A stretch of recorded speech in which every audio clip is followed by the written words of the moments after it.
We're back with another episode of Anand Sahib, and this episode is all about how we let go to feel that peace and joy in our life.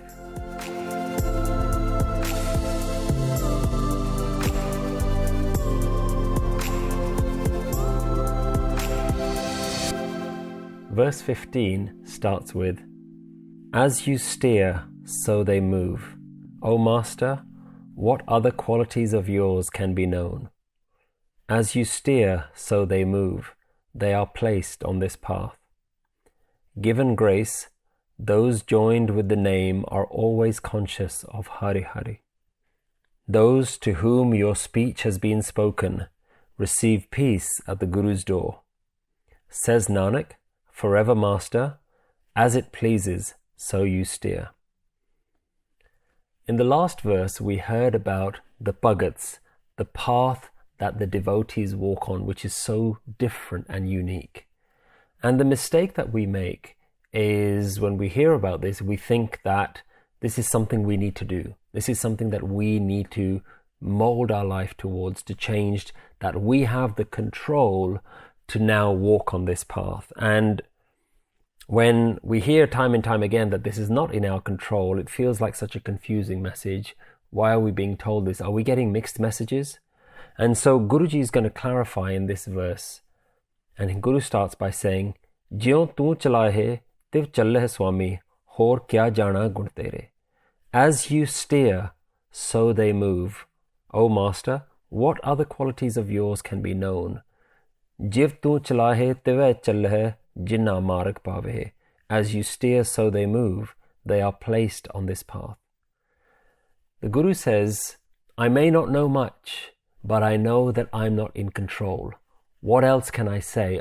That's something that's been absolutely clear in my mind, something that I've understood about myself, and I realize I'm not in control.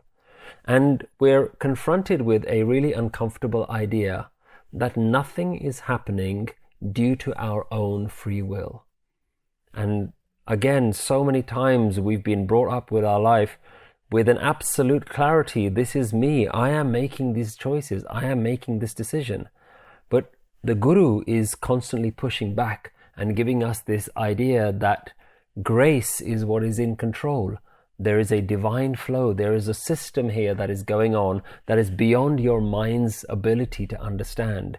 Your mind is locked with this body, and it doesn't seem to be able to fully appreciate that nothing is happening by you independently. And the path that the spiritual enlightened master walks on is a unique path, because the way that they look at life is completely different. And their life is based on total surrender of control. They are not even responsible for being on their path. On being able to surrender, they don't even put that down to their own responsibility.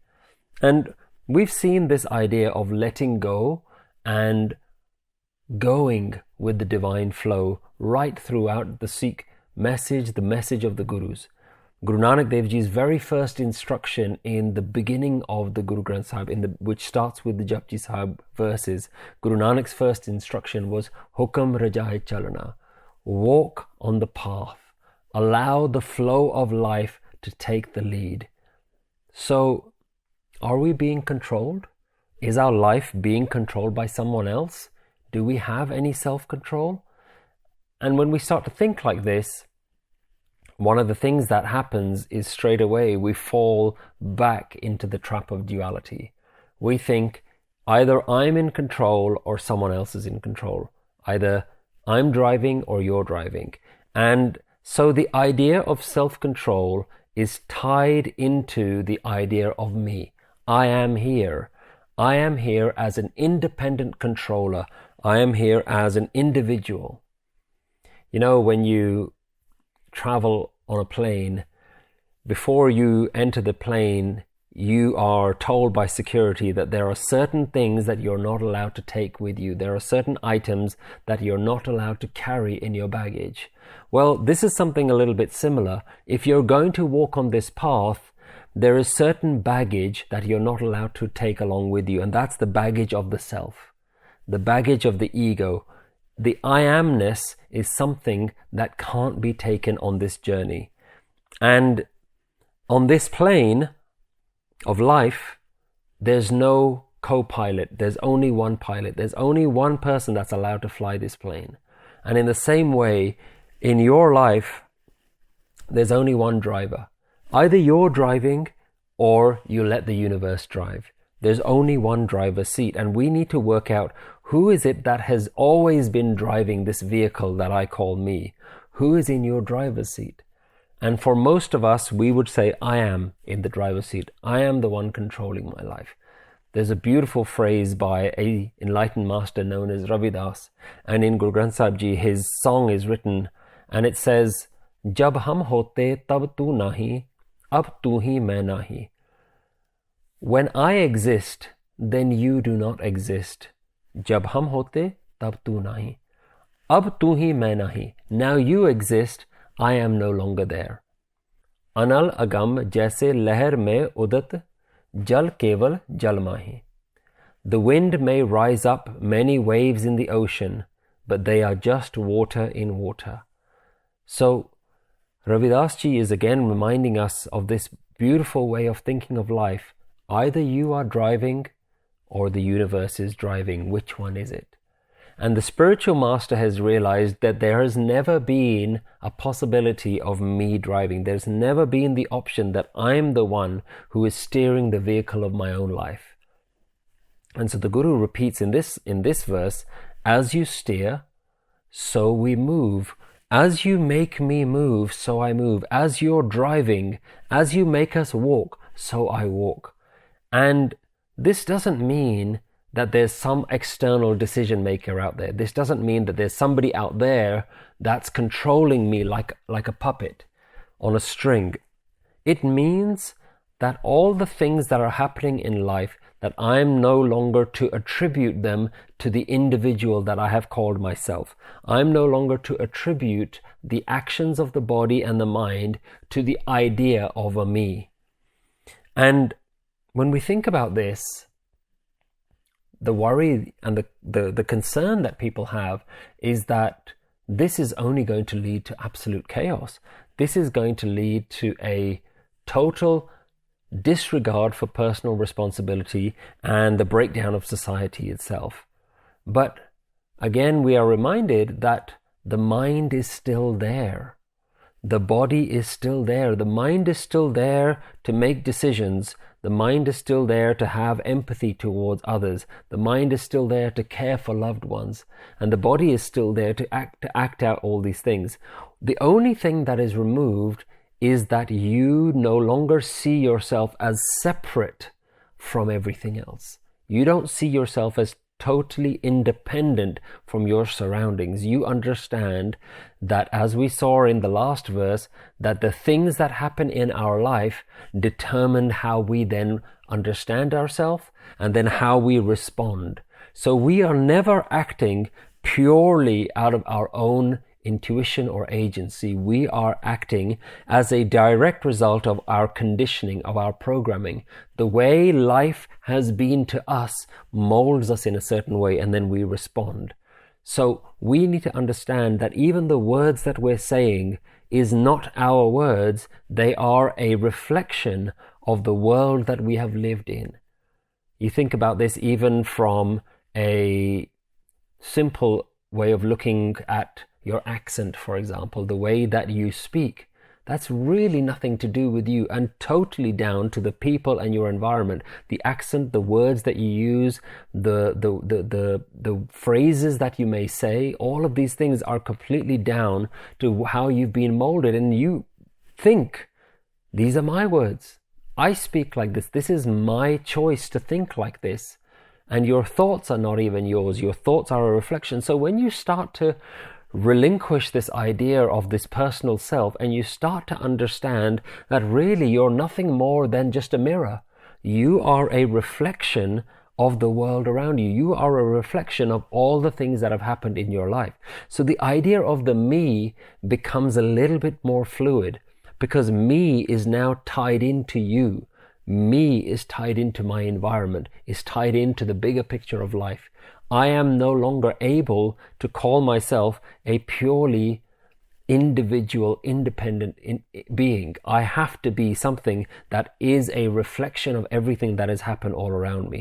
And when you understand it like that, that's the only thing that's changing. We're not talking about completely getting rid of personal responsibility, that I can do whatever I want. Because when you understand this, the enlightened masters have not gone on these crazy selfish rampages. When they've understood this, they've flowed. In fact, the way that they've changed their life once they've become aligned with understanding themselves with the oneness, then they become more sympathetic towards others. They become more caring, more loving. They end up serving society more than when they believed in themselves. Because when they believed in themselves, they only looked to serve the individual. When they believed as themselves as the whole, then they looked to serve the whole. So there's a very natural and beautiful way of living life in this particular way. It certainly does not lead to an absolute anarchy society. And so one of the reasons why we don't go down this path is that we have these beliefs that it's going to completely disrupt everything in the world. And I think it probably will disrupt the world if more people were living this way, but I think it would disrupt the world in a good way. So we're removing this separate owner. But remember time and time again that this is not a concept. This is not something that you just have to understand in your mind. The people who are living like this, the enlightened masters who are living like this, they are truly people who have gone within themselves. They are inner seekers. They've gone within themselves and looked and realized, I cannot find the me. I cannot find who this me really is. So this language that is coming out from the saints is not the language that they've just heard from someone else and they're just regurgitating. This is really the language of people who have gone in and said, I have understood that there is no me. I am not in control. So as you steer, so I move. As you drive, so my life expresses it in the way that the universe allows it to do. So everyone is recognized as oneness. Everyone and everything is recognized as being in harmony with each other, as interdependent. And the Guru carries on by saying, Kar kirpaa, jin naam laa-ihi, se har sadaa Dhi-aavhay. Given grace, those joined with the name are always conscious of har. Remember what this word Naam means. Naam is the awakened mind. It is the self-realization. It is when the personal mind has realized itself to be inseparable from the whole. And this is when you function as an individual, but you identify with the total. When you no longer see yourself as the me, but you see yourself as the whole. And we need to reflect on this. How do we see our life? What do you see your life as? Do you see yourself as a rock floating through space? Or do you see yourself as the entire galaxy itself? What are you? Are you just an individual? Or are you the sum of everything that has ever happened before that has now made you into the shape that you are right now? So this is what Naam is, and this is what this word Naam is. And when you are blessed to have this Naam way of looking at life, Naam way of understanding yourself, then you are always connected. You are always in remembrance. And this is what the Bhagat is. The Bhagat, the devotee, is one who is in Naam. He is always aware of the whole picture. He never sees himself as the individual. And I mentioned in one of the last verses that we're always meditating. And what I meant by that was that in our minds, every single human being is always doing this. We are meditating on this idea of me, I am. And when I explain this to my kids, I call this the me Simran, or the me meditation. And this is what every single person is doing all the time. But the enlightened masters have just changed the me repetition in the mind to you. Their meditation, their understanding all the time is never just in reference to the personal, to the individual, is always in the total. So even if they are themselves hungry, thirsty, tired, whatever it is, they see themselves as just one part of the whole. It's when the ocean is now the identity of the wave, and the wave no longer sees himself as the individual, but sees himself as another part of that wider ocean itself. So this is what Guru is saying.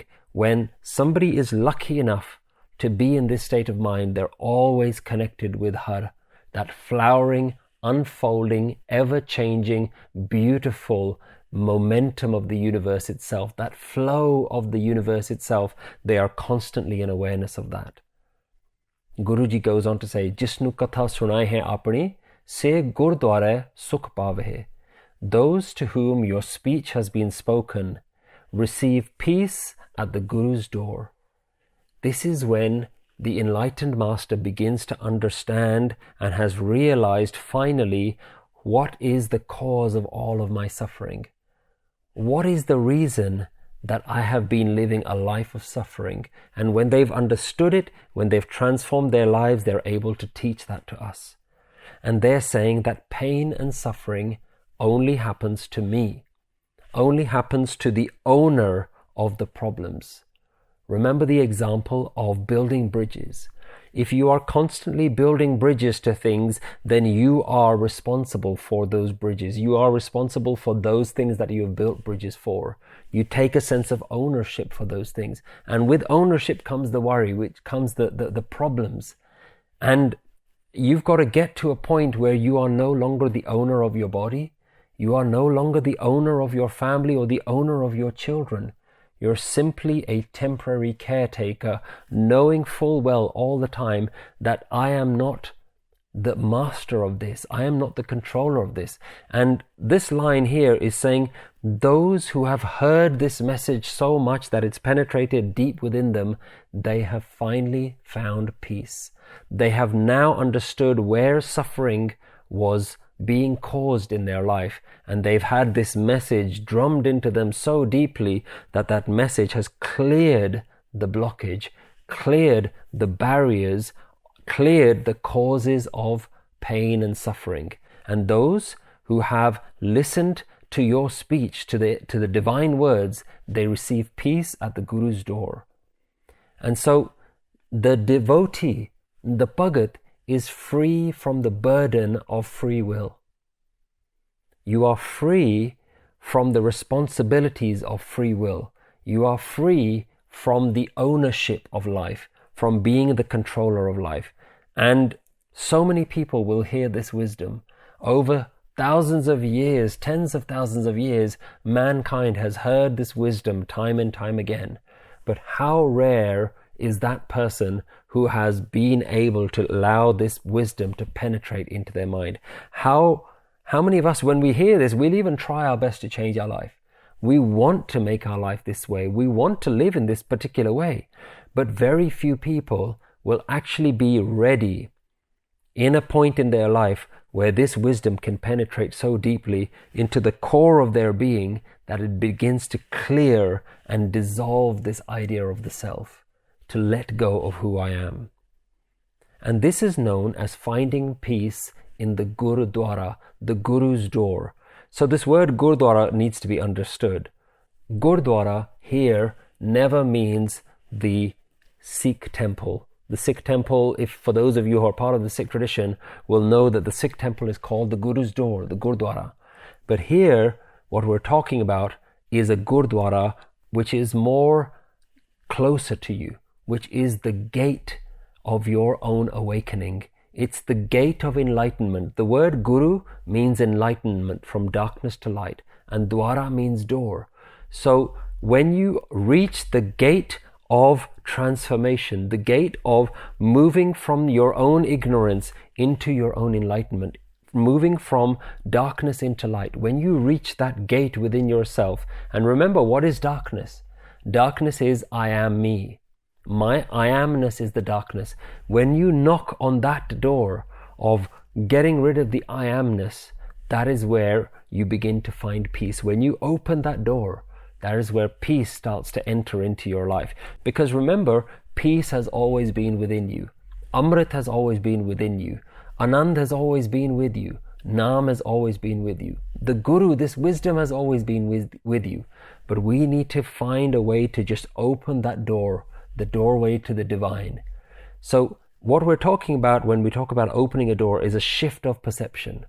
It is the awakening, the inner awakening. Another word that has been used to describe this is called the Dasam Dwar, the 10th gate. And the Indian yogic masters had this idea that there are 9 exits in our body, 9 ways that the inner world of our body can interact with the outer world. And that's talking about our senses, our eyes, our ears, our nose. There are 9 exit points in our body.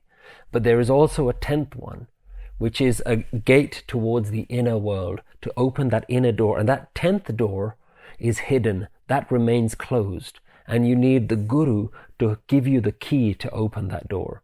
And so what you begin to realize is, if you believed yourself to be a wave, the wave now understands, I was not the cause of my own storm. Think about a wave. A wave can be high or low, can be large or small, can be very shallow or can be very devastatingly huge. But the wave has no capability to make its own size. The wave cannot decide how big it's going to be. And this is the enlightenment that the Bhagat has. It realizes that it is not possible for it to decide its own height or to decide its own strength. The wave understands that it is caused, the highs and lows of its life are caused by external factors, the current, the tide, the storm, the weather.